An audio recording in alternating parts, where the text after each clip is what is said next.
મોટા ગામે આજે રાજુભાઈ ફોન આવતા એક સાચકો ગંભીર હાલતમાં મળી આવે અને અમારી સંજીવની નેચર ફાઉન્ડેશનની ટીમે રેસ્ક્યુ કરી અને સિવિલના ફોરેસ્ટરની ભરડાભાઈ અને રાજુભાઈ મળી અને મૂકવામાં આવે છે. વહીવટીતંત્રને સૂચના આપવામાં અને મહેરબાની કરી અને અમારા તરફથી રિક્વેસ્ટ છે કે આ અવારનવાર 1 મહિનામાં બીજો કાચબાનું અમે રેસ્ક્યુ કરેલ છે.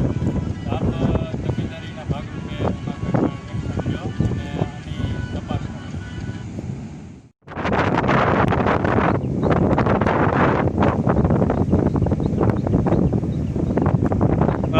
ભાઈને ફોરેસ્ટ વાળાને મૂકી દો એટલે ભાઈ રાજુ લઈ જાઓ.